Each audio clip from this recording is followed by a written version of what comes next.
Je m'appelle Socrate, fils de Sophronisque, tailleur de pierre, et de Phénarète, sage-femme. Combien de temps ai-je dormi? Je ne saurais le dire. Ah, quel contraste entre le goût amer de la ciguë et le bonheur actuel de mon âme enfin libérée de la prison du corps. Il croyait en me condamnant me jeter dans le supplice éternel. Mais du fond de ma tombe, je contemple la philosophia perennis représentée par ces milliers de citoyens du monde. Certes, le spectacle des événements du monde est hors de portée de ma vue. Mais l'âme de tout philosophe authentique est reflétée devant moi depuis mon départ de la cité d'Athènes. Aujourd'hui justement, j'ai eu l'heure de faire la rencontre d'un parmi ces citoyens, Alassane Kitane, professeur émérite à l'esprit alerte et à la plume généreuse. Professeur, bonjour.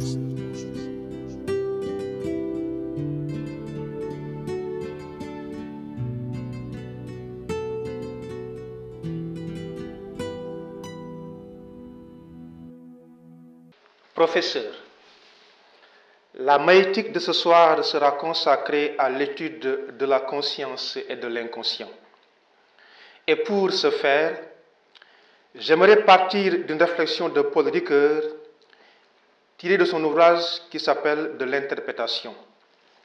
Ricoeur dit la chose suivante. Si l'on remonte à l'intention commune de Max, Nietzsche et Freud, on y trouve la décision de considérer d'abord la conscience dans son ensemble comme fausse. Par là, ils reprennent chacun dans un domaine différent le problème du doute cartésien pour le porter au cœur même de la forteresse cartésienne. Le philosophe formé à l'école de Descartes sait que les choses sont douteuses, qu'elles ne sont pas telles qu'elles apparaissent.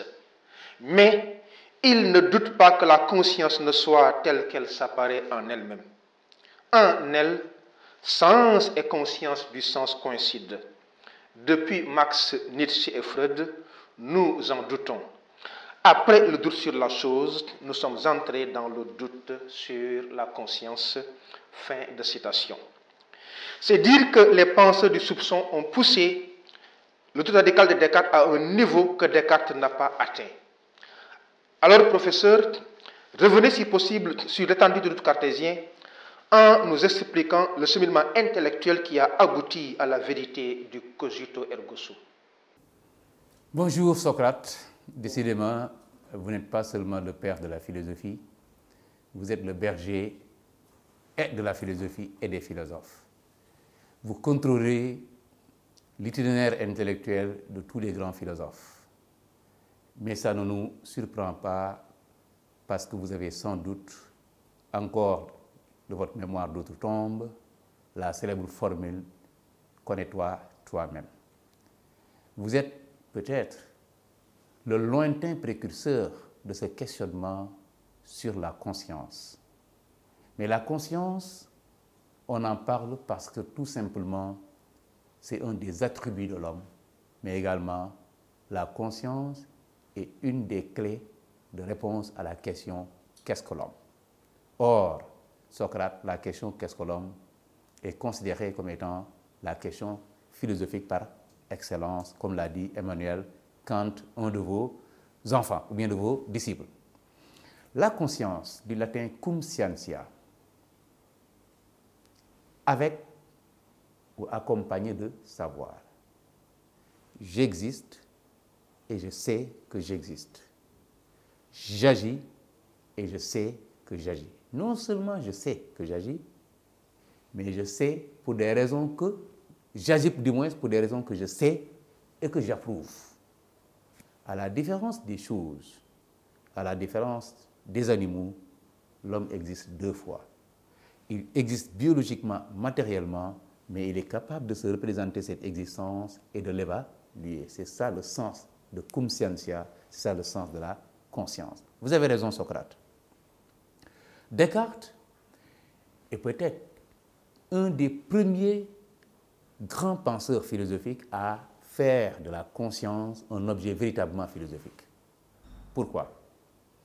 Descartes est celui qui, lorsqu'il est venu en philosophie, a eu la prétention de philosopher mon les géométrico, de philosopher comme des géomètres, à la manière des géomètres, de façon extrêmement rigoureuse, de façon extrêmement scientifique, avec des chaînes de raison.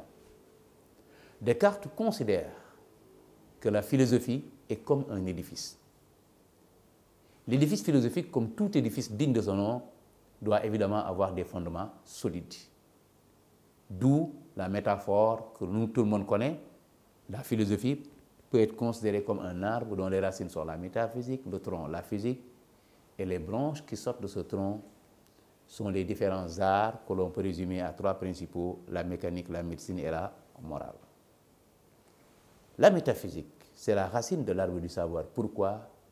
Parce que c'est précisément la métaphysique qui établit les principes de la connaissance. Principe du mot principium, c'est le fondement, c'est ce qui sert de base. De la même manière que les racines de l'arbre servent à la fois de fondement et d'outil pour tirer la sève et nourrir le reste de l'arbre, les principes de la philosophie doivent servir à la philosophie de fondement solide, mais également de principe pour avancer dans la connaissance. Alors c'est Descartes-là. Il veut faire de la philosophie une affaire extrêmement rigoureuse, et pour que la philosophie soit rigoureuse, il faut qu'elle soit fondée sur des principes indubitables, dont on ne peut douter. Par conséquent, la première tâche du philosophe doit consister à chercher des principes. Parce qu'on ne peut pas bâtir quelque chose de solide sur du sable mouvant. On ne peut pas bâtir un édifice sans lui trouver un fondement solide. Par conséquent, la recherche des principes implique forcément la première tâche du philosophe, à savoir le doute. Douter, du latin dubitari, c'est examiner. Douter, c'est remettre en cause. Douter, c'est questionner.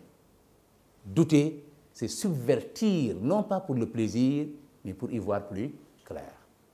C'est ainsi donc que Descartes inaugure ce qu'on appelle proprement l'entreprise du doute comme voie royale de la philosophie. C'est vrai, les post-socratiques comme les sceptiques ont douté à leur façon, mais ça c'est une autre question.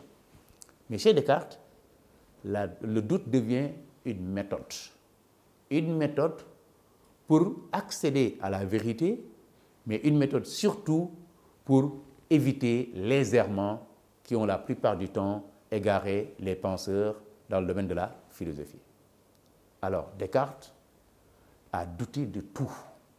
Pourquoi?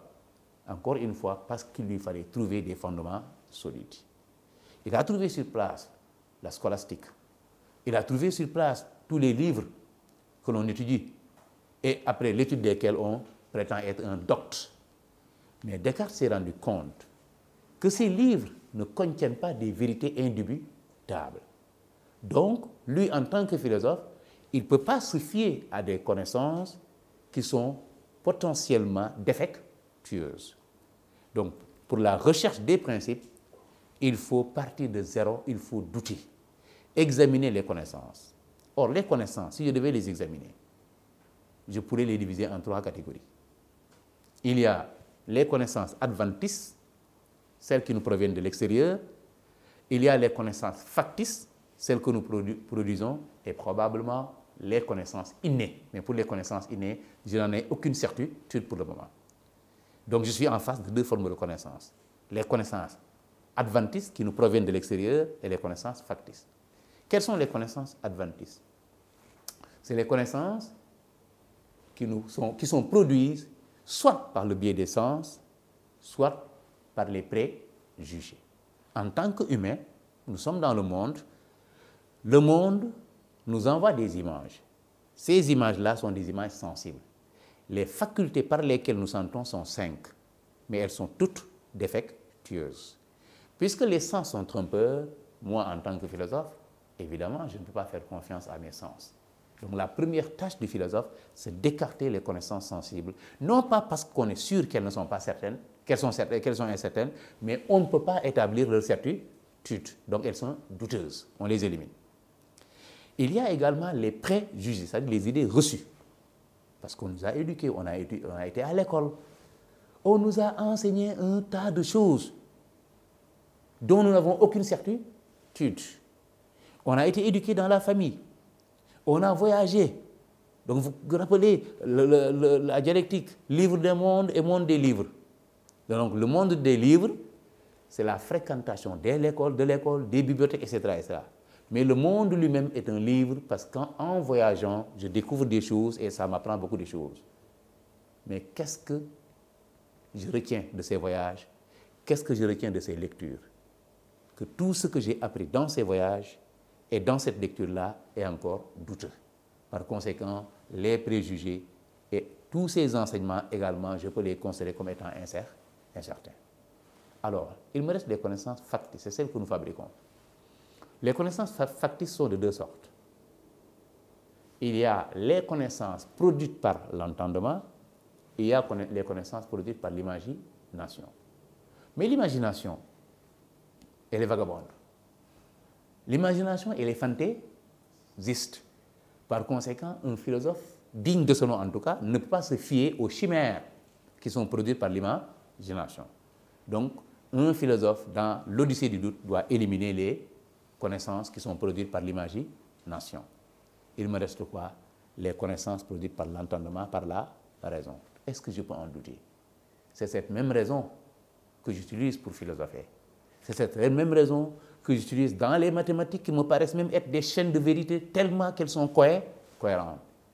Mais est-ce que la cohérence du raisonnement mathématique, est-ce que la cohérence du raisonnement philosophique, est-ce que la rigueur du raisonnement philosophique suffisent pour me prouver que l'entendement est infaillible? Non.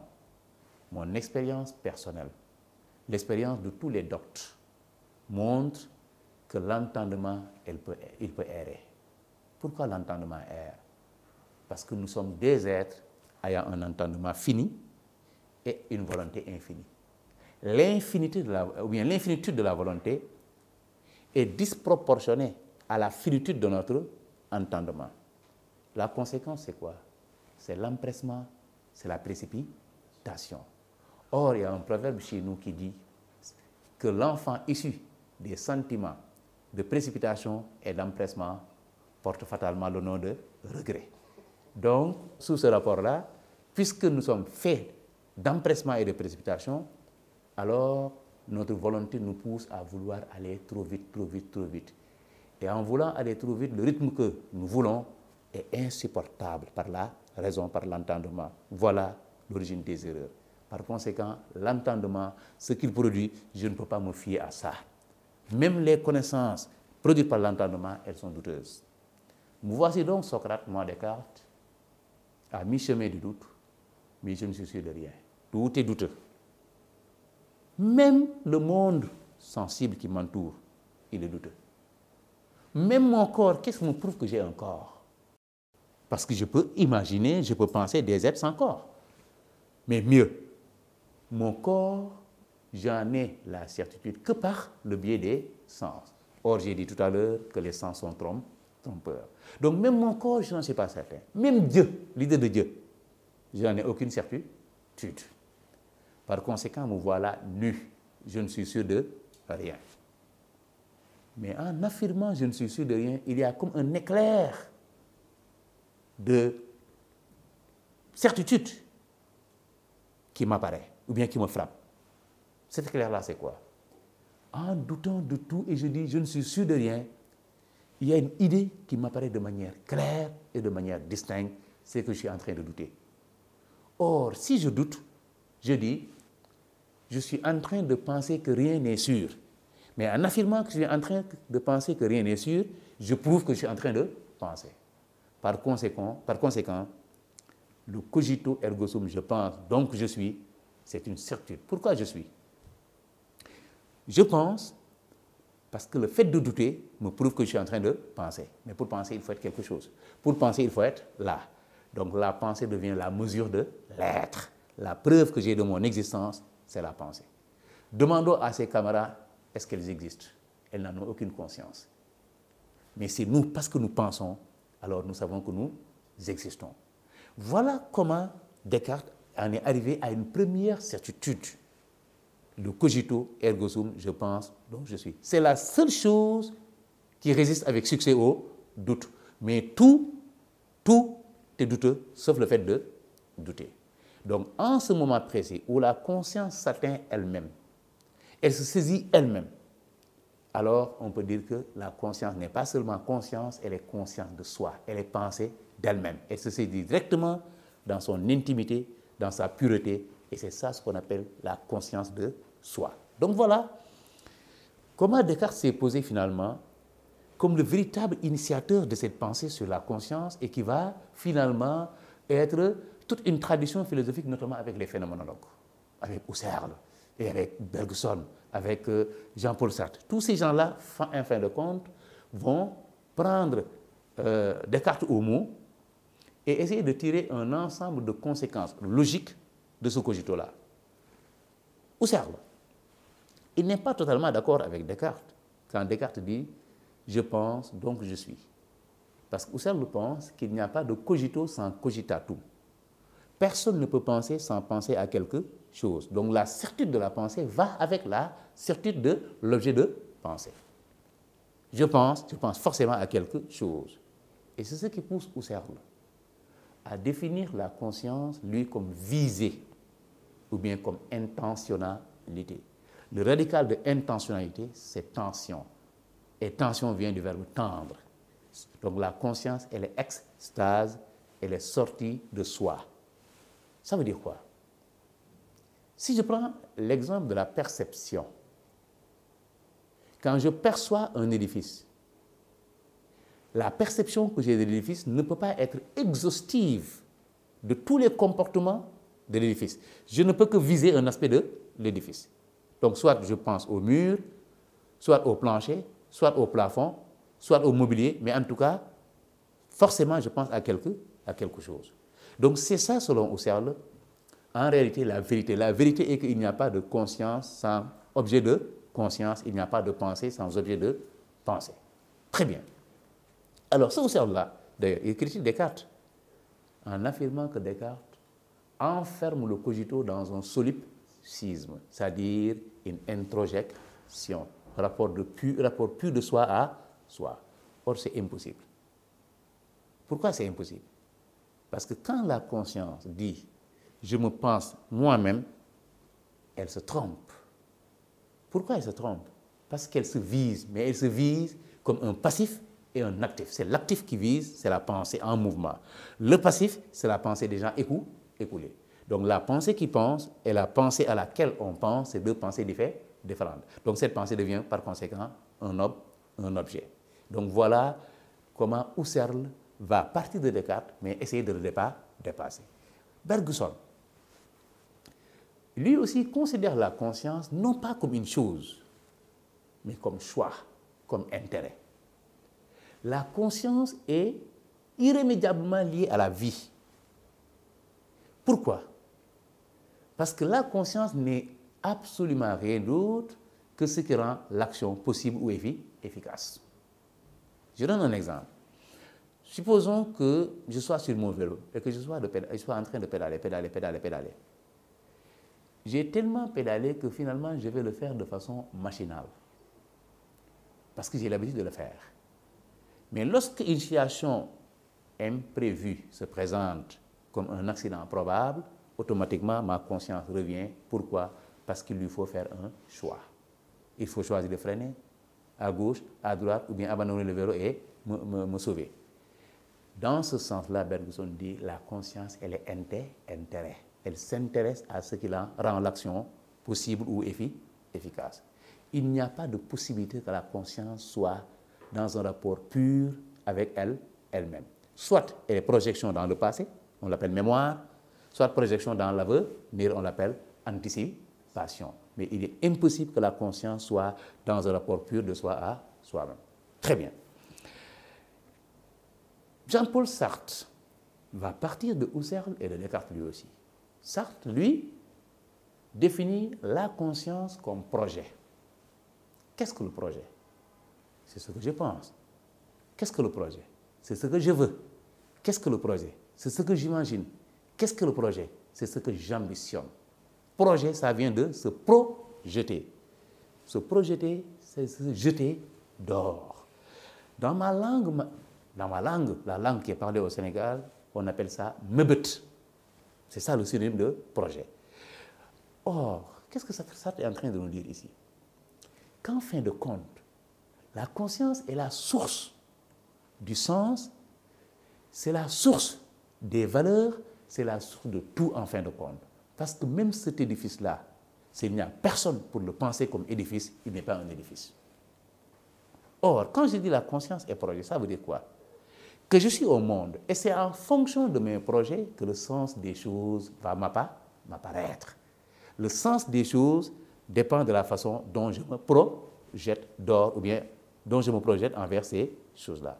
Donc voilà l'enjeu de la réflexion sur la conscience, étant entendu que, encore une fois, la conscience nous permet de définir l'homme et de différencier des animaux. Maintenant, il y a la conscience psychologique, c'est la pensée, faculté de connaissance, qui est un peu synonyme de raison, et il y a la conscience morale.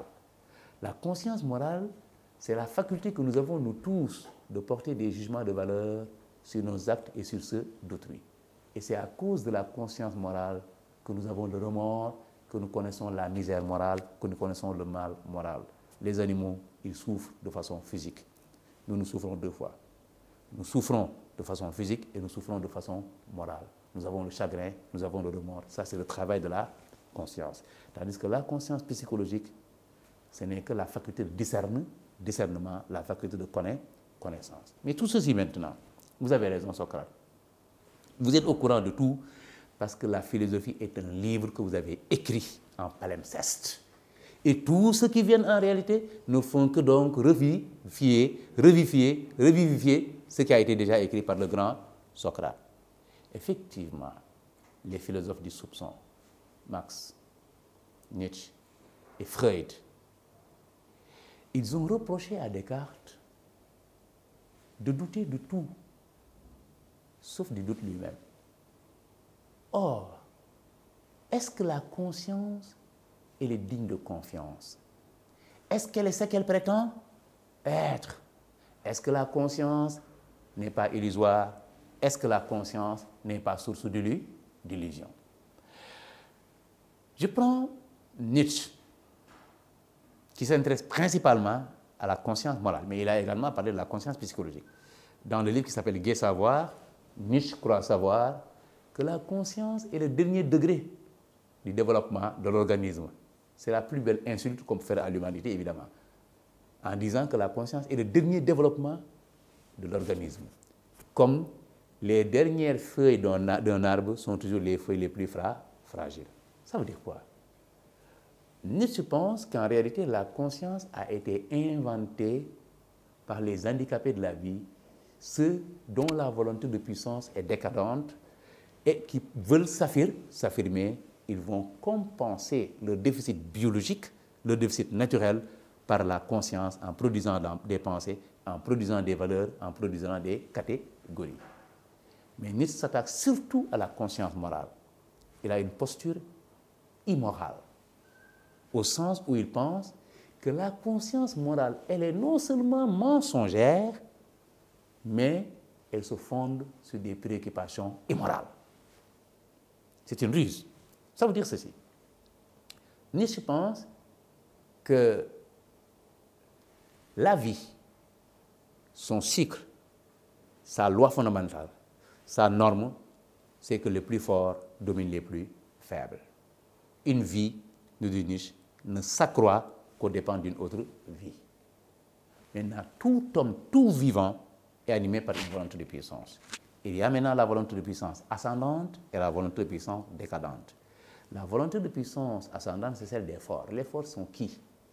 Ceux qui savent que la vie, c'est un combat, que la vie est une tragédie, que la vie, c'est un ensemble de malheurs parfois.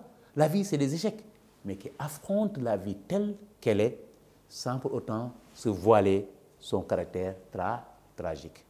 La volonté de puissance décadente, maintenant, c'est celle qui va mentir en affirmant que la vie n'a pas de sens, en affirmant que la vie est absurde. Effectivement, la vie est absurde. Mais si la vie est absurde, ce n'est pas une raison pour mentir et inventer un au-delà. La vie, elle est absurde. C'est à nous de donner un sens, comme n'importe quel artiste peut prendre des choses anodines, des choses qui n'ont aucune valeur, les assembler et en sortir une beauté qui est extrêmement cohérente. Donc l'homme qui a une volonté de puissance décadente, il est face à l'absurdité de la vie et il l'affirme. C'est quelqu'un qui a des désirs et qui les reconnaît. Tandis que celui dont la volonté est décadente, il a des désirs et il a peur de les affirmer parce qu'il n'a pas les moyens de les atteindre. Ainsi donc, la morale est une invention. La philosophie est une invention qu'il faut déconstruire avec le marteau. Exemple. L'immoralisme qui a été inventé par les grands philosophes métaphysiciens et par les prophètes, c'est quoi?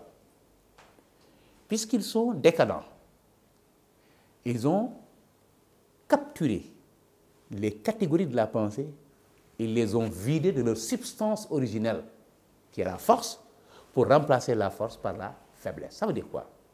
La morale, c'est simple. La morale est simplement ceci.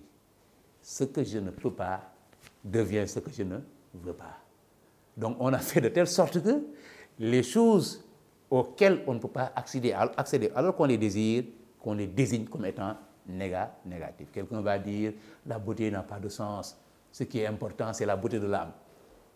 Donc, on va passer d'une beauté sensible qui n'est pas importante à une beauté intelligible qui est essentielle.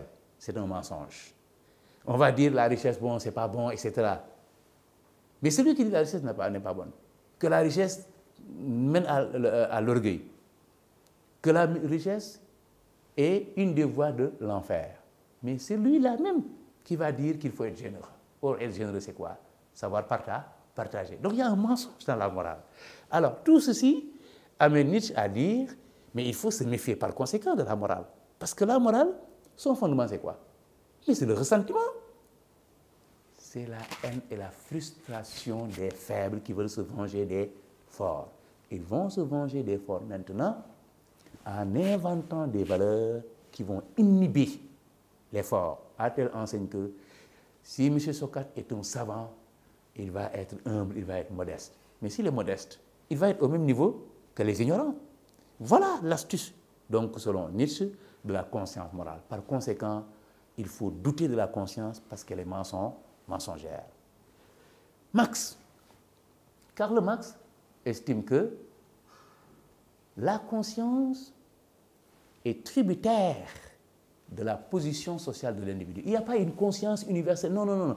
Chaque individu a une conscience individuelle, laquelle est tributaire de l'origine sociale, de l'appartenance sociale, de la classe sociale, de la position sociale de cet individu-là. Si je suis paysan, mais j'aurai forcément une conscience paysanne. Si je suis bourgeois, j'aurai forcément une conscience bourgeoise.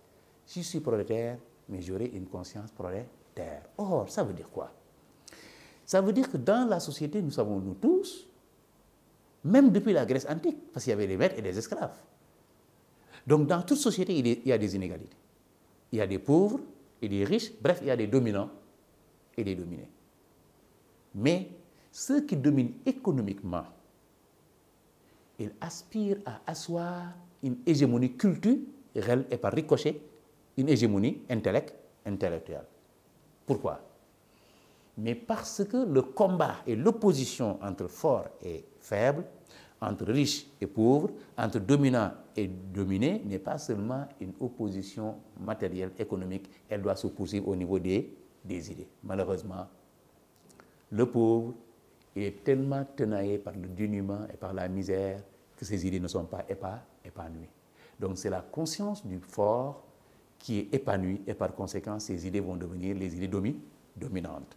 Et quand elles deviennent dominantes, qu'est-ce que ces idées vont faire?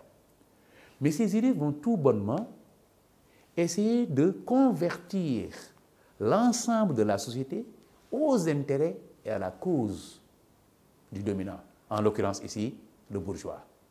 De telle sorte donc, en fin de compte, le pauvre, quand bien même il serait exploité et malmené, il n'aura plus une lecture correcte de sa situation parce que la conscience produit de l'illusion. L'illusion, c'est un mot latin, illudere. Illudere qui signifie se jouer de, tromper. C'est un peu plus fort que l'erreur, parce que l'erreur, elle est réversible. On peut corriger une erreur.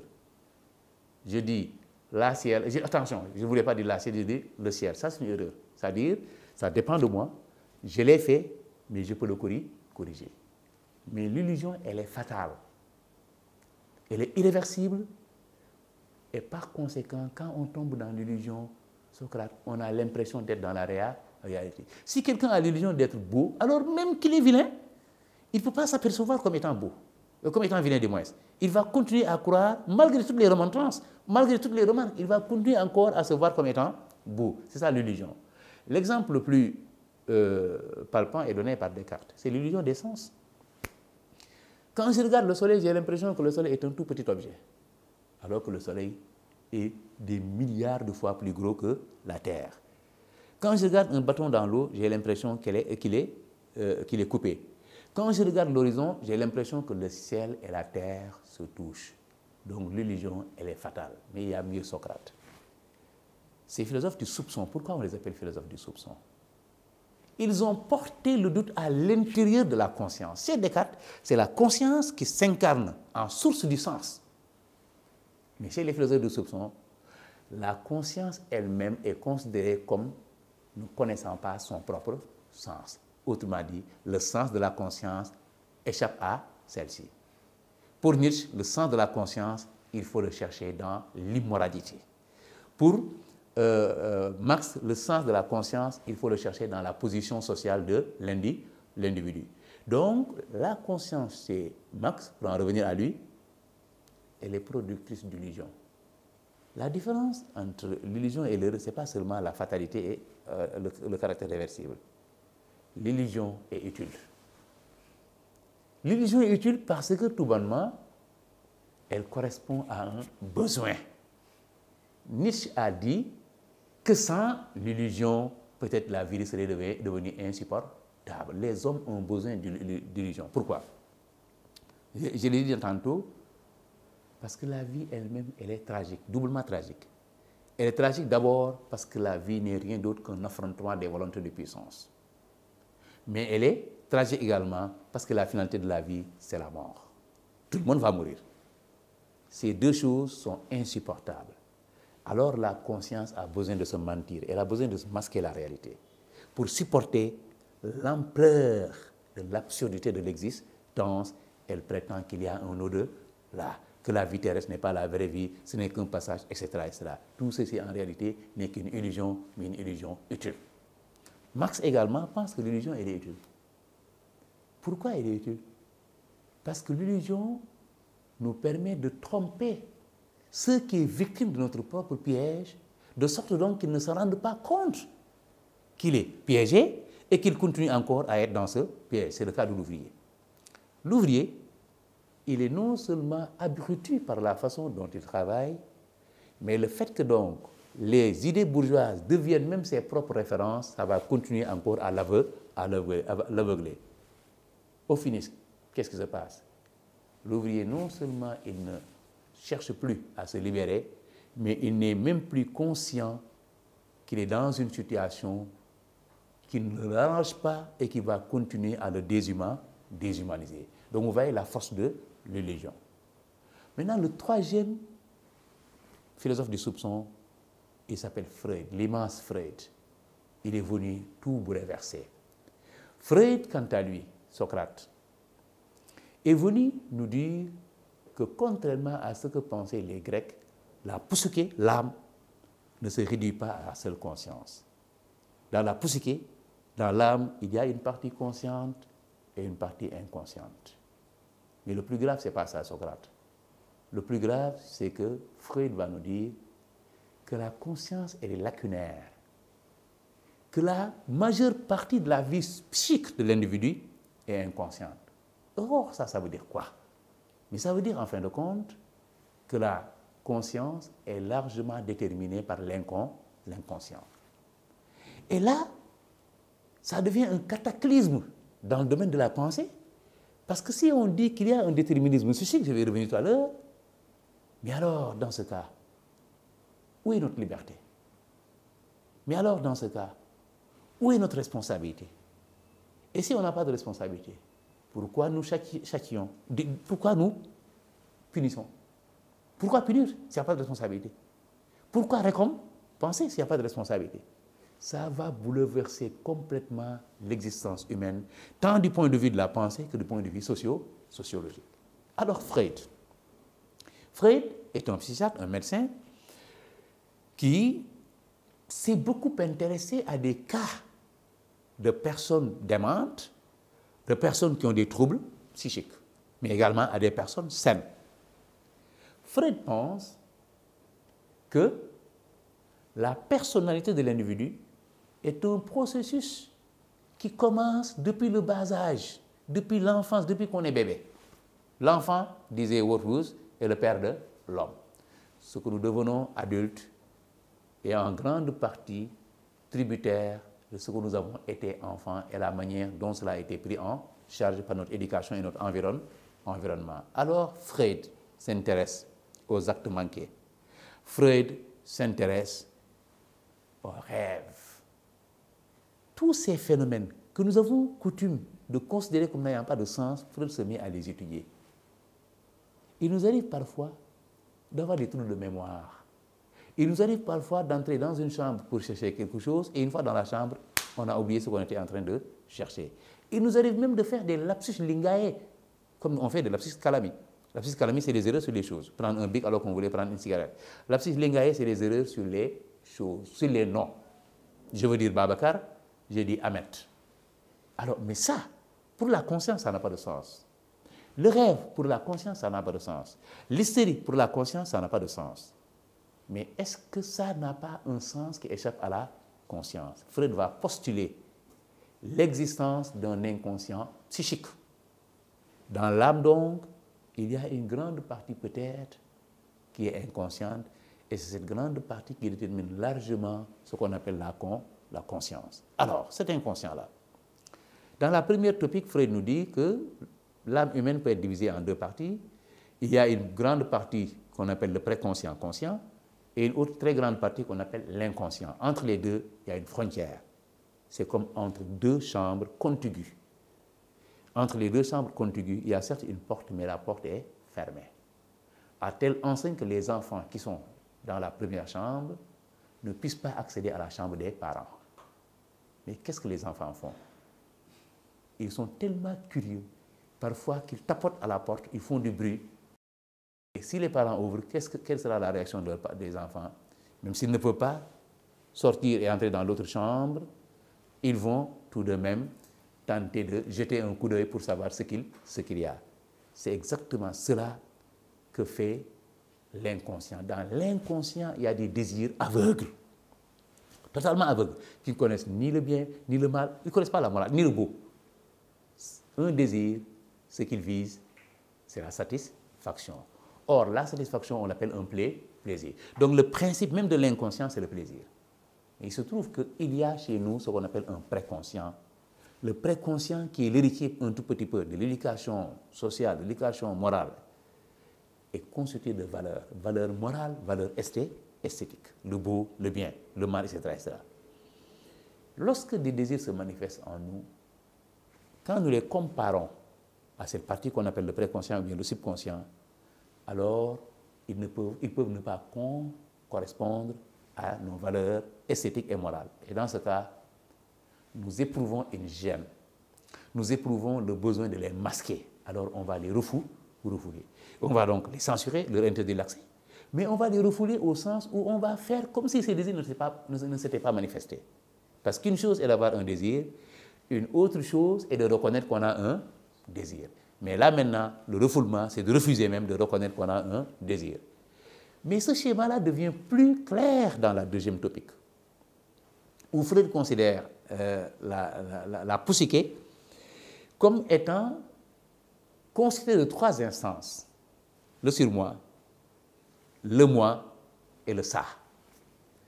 Le surmoi, c'est l'ensemble des tendances morales et esthétiques du sujet.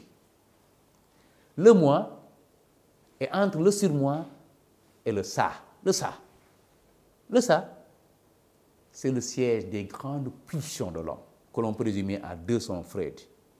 Il y a les pulsions érotiques, éros, et les pulsions thanatoniques. Les pulsions érotiques, c'est l'impulsion à la sexualité et l'impulsion à la sensualité. Professeur, si l'inconscient fait partie intégrante de notre esprit, alors comment se forme-t-il et comment il est constitué?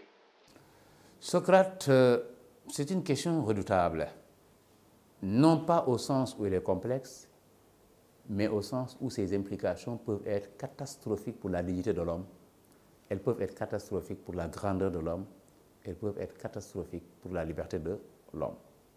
Du moins, si on parle de l'inconscient psychique. Parce qu'il y a inconscient négatif et inconscient positif. L'inconscient négatif, c'est ce qui n'est pas ou n'est plus conscient. Rapidement, l'inconscient négatif est un adjectif. L'inconscient psychique, c'est le nom d'une réalité. Psychique, c'est-à-dire d'une réalité dans l'âme. Chez Bergson, chez Sartre, on parle de l'inconscient comme ce qui n'est pas ou n'est plus conscient.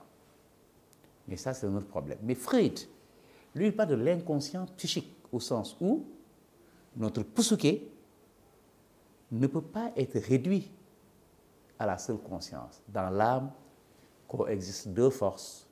Il y a une force consciente, c'est les pensées conscientes, et une force inconsciente, c'est les pensées inconscientes. La preuve que nous avons de l'existence des pensées inconscientes, ce sont les rêves et nos actes manqués. Les lapsus calami, les erreurs sur les choses, et les lapsus lingae, les erreurs sur le nom des choses, bien le nom des personnes. Tout cela nous montre qu'en réalité, le mécanisme de pensée de la conscience n'est pas le seul mécanisme de pensée. Il y a des pensées totalement inconscientes et qui peut-être même, déterminent largement la conscience. Peut-être que nous avons trop vite élu la conscience, alors qu'en réalité, elle-même, elle est sous la coupole de l'inconscient. Mais comment cela est-il possible? Cela ne peut être compris que si l'on part déjà de la formation de la personnalité de l'individu. Or, la formation de la personnalité de l'individu est un processus qui commence dès les premiers jours, dès les premiers mois, avec l'enfance. L'enfant sent. Et en sentant, il perçoit le monde qui l'entoure d'une certaine façon et le monde interagit avec lui. Il a des désirs et ces désirs sont confrontés à la résistance du monde extérieur. Et tout ceci va contribuer de la sexualité infantile jusqu'à l'âge adulte à forger la personnalité de l'individu. Alors, chez Freud, l'inconscient est dynamique. Dans la première topique, Freud nous donne une représentation de la psyché. Freud pense que l'âme humaine est constituée de deux grandes parties. La première partie, c'est le préconscient conscient. Le préconscient, c'est ce qui est inconscient, mais qui peut le devenir. On entend par préconscient chez Freud l'ensemble des valeurs héritées de l'éducation et de la formation. Donc, le préconscient, c'est l'héritier de l'éducation sociale et parentale. Maintenant, en bas, il y a l'inconscient pur et dur. Il est aveugle. Pourquoi? Parce que les désirs qui y sont ne connaissent pas la pensée logique. Ils ne connaissent pas la pensée cohérente. Ils ne connaissent pas la morale. Leur seule préoccupation, c'est la satisfaction. Or, quand ces désirs se manifestent et que nous les comparons à nos références morales et religieuses, il arrive que ça soit gênant pour nous. Il arrive que nous n'ayons pas envie de les reconnaître, alors nous les refoulons. Mais le propre d'un désir, c'est que plus il est refoulé, davantage il devient puissant. À telle enseigne qu'il y a une lutte permanente entre l'inconscient et l'autre partie qu'on appelle le préconscient conscient. Et c'est cette lutte qui fait que ça va se traduire parfois par des mécanismes qui échappent à notre contrôle, comme le lapsus ou bien comme en tout cas le rêve qui n'est qu'en réalité une sorte de compromis entre la censure qu'exerce notre préconscient conscient et l'inconscient pur et dur qui est constitué de désirs inconscients. Mais c'est dans la deuxième topique que ça devient plus clair. Dans la deuxième topique, c'est une représentation de l'âme plus achevée. Il y a 3 instances en lutte, et face à ces 3 instances, il y a la réalité. Quelles sont ces 3 instances? Freud parle du surmoi, du moi et du ça. Le ça. Comme son nom l'indique, le ça, il est aveugle. Il est constitué de 2 grands instincts, de 2 grandes pulsions. Eros, qui renvoie à la mythologie grecque que vous connaissez très bien, Dieu du désir, et Thanatos. Eros, c'est l'impulsion à la violence. Eros, c'est l'impulsion à la sexualité, au plaisir sensible, mais également, c'est un instinct d'autoconservation. Chez moi, on dit bakkan, lu neex la bëgg, wala bakkan, jàmm la bëgg. C'est ça le Eros. Thanatos, c'est l'impulsion à la violence, c'est l'impulsion à l'autodestruction. Ces 2 grands désirs se manifestent déjà chez l'enfant. Quand l'enfant tète le sein de sa maman, il ne tète pas seulement pour avoir de la nourriture. Il tète pour avoir un plaisir sensuel, mais il tète justement en cherchant un plaisir sensuel en mordant le sein de sa maman. Et à chaque fois qu'il mord le sein de sa maman, on le voit sourire. Ce qui veut dire que donc l'impulsion à la violence, elle est non seulement naturelle, mais quand elle est satisfaite, elle produit du plaisir. Par conséquent, pour les 2 grands instincts, on peut dire que le ça, son unique plaisir, son unique principe, c'est le plaisir. Or, le plaisir, il est aveugle. Il ne cherche pas si c'est beau, si c'est bon, ça ne l'intéresse pas. Ce qui l'intéresse, c'est sa réalisation. Mais il se trouve que tout individu a été éduqué, formé, façonné. On nous a inculqué des valeurs. L'ensemble des valeurs qu'on nous a inculquées, parce que le surmoi, il a une origine inconsciente. On a été enfant, on nous éduque, parfois on nous fait peur, parfois on nous récompense. Pour que nous acceptions même les valeurs morales, on passe par notre sensibilité, par le plaisir, pour que nous les installions au niveau de notre conscience. Ça va s'instiller, ça va être instillé progressivement, strate après strate.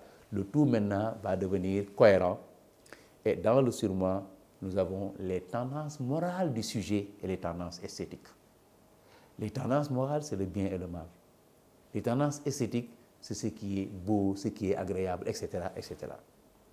Alors ce surmoi-là, il fonctionne comme un maître qui contrôle le moi. Le pauvre moi, il est entenaillé entre le marteau du surmoi et l'enclume du ça. Le ça presse de façon aveugle, mais le surmoi, c'est un maître sévère. Le surmoi punit. Comment il punit? Par les remords. À telle enseigne que si le sujet fait ce qu'il ne devrait pas faire, il est torturé par le remords. Si le sujet donne satisfaction à des désirs indécents, c'est-à-dire non conformes aux tendances esthétiques et morales du sujet, alors il va se tordre de remords. Il va se tordre de douleur morale. Par conséquent, le surmoi nous surveille et il est sévère. Le ça nous pousse et il est aveugle. Alors le moi, c'est qui? C'est un diplomate. Un diplomate, ça veut dire quoi? Il doit servir le surmoi sans blesser le ça. Il doit servir le ça sans blesser le surmoi. Mais le problème est qu'il y a un 3e larron. Le 3e larron, c'est la réalité sociale. La réalité sociale dont le principe est contrairement opposé au principe du plaisir. Le principe de la réalité sociale, on l'appelle le principe de réalité, la réalité extérieure. Or, le principe de réalité, c'est quoi? Le principe de réalité, c'est la pénurie du plaisir. La société s'est organisée de telle sorte que le plaisir soit accordé au compte-gouttes, que le plaisir ne soit pas gratuit, qu'on ne puisse pas jouir de façon indéfinie, parce que si on le fait, on risque non seulement de détruire sa personnalité, de se détruire, mais on va pulvériser les fondements de la société. C'est ainsi, par exemple, que la société a inventé le mariage. Le mariage, c'est l'illustration de la pénurie du plaisir sexuel. Les animaux, ils n'ont pas ce problème-là. Ils le font où ils veulent, etc., etc. Mais il y a un ensemble de tabous qu'on a organisés au niveau du sexe pour que la sexualité ne soit pas débonnaire, que la sexualité ne soit pas débordante, que la sexualité ne soit pas abondante, qu'elle soit rare. Maintenant, le sujet, il doit pénétrer la société. Ça veut dire quoi? Le sujet a des désirs. Ces désirs-là, il doit non seulement les conformer aux ordres du surmoi, mais également à la dureté de la réalité, parce que la réalité, elle est résistante, elle est une pénurie. Ce qui fait un triangle. Surmoi, ça, réalité extérieure. Entre les toits, le moi. Le moi, sa vocation ultime, c'est de chercher l'harmonie, de chercher l'équilibre. Le moi n'est même pas l'arbitre en réalité. Il ne peut pas arbitrer. En réalité, il est au service de trois maîtres. Un maître qui est là, qui est fou, qui est aveugle et qui presse. Donne-moi satisfaction, donne-moi satisfaction, donne-moi satisfaction, je veux satisfaction.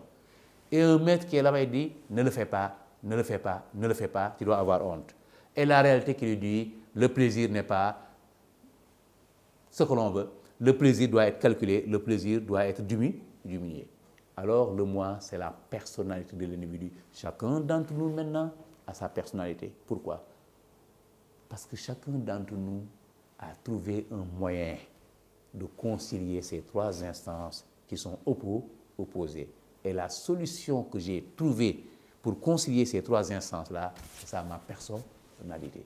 Il y en a parmi nous qui sont introvertis, repliés sur eux-mêmes, incapables d'avoir des relations sociales. Il y en a qui sont extravertis. Il y en a parmi nous qui sont des pyromanes. Il y en a parmi nous qui sont des kleptomanes. Il y en a parmi nous qui sont des mythomanes. Il y en a parmi nous qui sont agressifs. Il y en a parmi nous qui sont dominants. Il y en a parmi nous qui sont à la limite masochistes. Il y en a parmi nous qui sont sadiques. Bref, chacun de nous est une solution trouvée, un conflit entre ces trois instances. Mais attention, chacun de nous cristallise une infinité de moi qui étaient des solutions possibles à ce conflit-là, mais des solutions inhibées. Parce que comme le soleil, et qui fait disparaître toutes les étoiles, il y a un moi qui surplombe par sa lumière il y a un moi du moins, un moi qui surplombe tous les petits mois qui étaient là et qui sont possibles, mais qui ont été surplombés par ce moi-là. Ça veut dire quoi? Que chacun d'entre nous peut devenir un pervers. Absolument. Chacun d'entre nous peut devenir un criminel. Chacun d'entre nous peut devenir un psychopathe.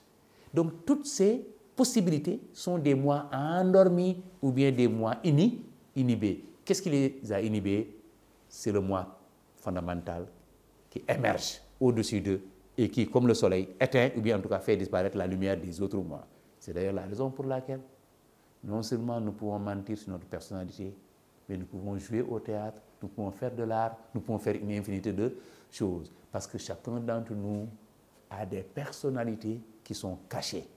Et ces personnalités, elles n'attendent que l'occasion rêvée pour se manifester. Voilà peut-être pourquoi Socrate, personne d'entre nous n'est saint à 100%. Nous sommes tous potentiellement des fous, nous sommes tous potentiellement des psychopathes, nous sommes tous potentiellement des névrosés. Voilà pourquoi nous devrions peut-être être plus tolérants, au sens où l'homme lui-même est un condensé de difficultés, de déceptions, de combats. Et ces combats-là, personne, je dis bien personne, ne peut les mener tous et les gagner tous. Par conséquent, nous sommes tous obligés de faire des erreurs. Professeur, une question me taraude l'esprit depuis un instant. Si l'inconscient a le pouvoir de gouverner ou du moins d'influer le comportement de la conscience, alors qui parle quand je dis « je » ? Nous sommes prétentieux, nous tous disons « je ». Le je, c'est le moi. Mais le moi, c'est la personnalité. Mais qui est la personnalité? La personnalité est une synthèse. Il y a déjà le surmoi, il y a le ça, il y a la réalité. Mais la plupart du temps, quand nous disons « je », il y a quelque chose qui est caché derrière le « je ». Ça veut dire quoi? Mais ça veut dire tout simplement, Socrate, que nous sommes fondamentalement déterminés, nous sommes victimes d'un déterminisme psychique. Donc, à la limite, dans beaucoup des cas, nous revendiquons le « je », mais en réalité, ce n'est pas le « je » qui parle, c'est le « ça » qui parle. Pourquoi c'est le « ça » qui parle? Parce que le déterminisme psychique nous donne des portes ouvertes. Les portes, c'est quoi? On peut sublimer des désirs à telle enseigne que, par exemple, quelqu'un qui a des désirs thanatoniques, mais les désirs thanatoniques, il peut les sublimer en rigueur dans le travail, en passion pour le travail. Dans sa propre conscience, il aime le travail parce qu'il l'aime.